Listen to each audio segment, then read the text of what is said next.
Justin Thomas, JT finished solo second.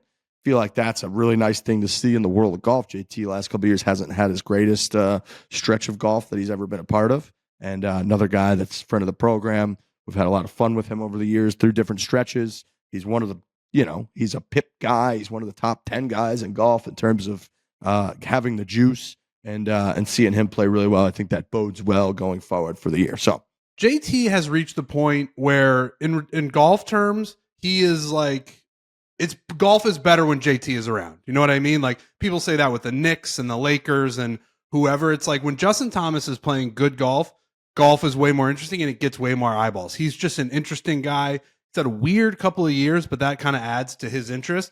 But we all, as golf podcasters and people who love golf, should be rooting for Justin Thomas because he transcends. Like he's big in all these other worlds where he's a big sports fan, so people know about him. And when he does well, like he finishes sole second, or if he ends up winning a tournament or a couple tournaments this year, that puts golf in a better spot because Justin Thomas gets eyeballs and he gets the interest level up. So I was very happy to see that he had a successful week.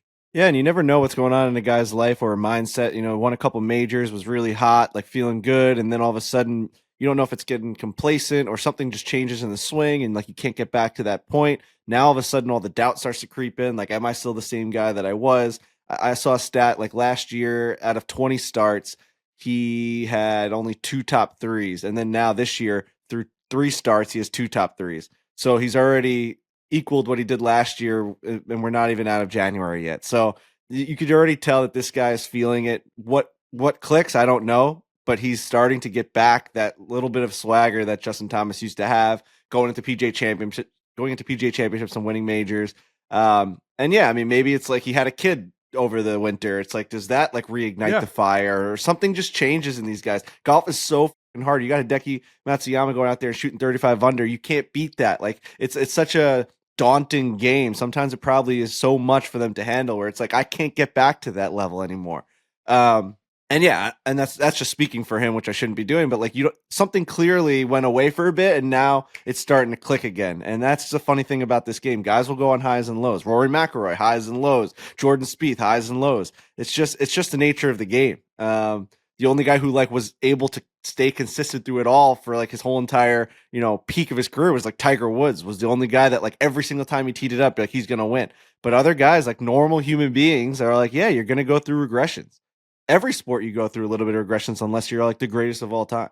So it's also always, for the most part in golf, with like you said, maybe one exception or very few exceptions, I feel it's really hard for players that come out and in one of their first couple of years have a career-like year because of the old adage in golf. It's like the worst thing that could ever happen is that you play well once. Because if you play well once in this game, every time you go out there, it's infuriating because you're most likely not going to play well. Obviously, they're on a different level. They still play well. But JT's 2017, I just pulled it up to confirm some of the stuff. He started the year with 2 straight wins. In the second event, he started at the Sony Open with a 59. He won in the Tournament of Champions, then opened the next week at the Sony with a 59 and won that event.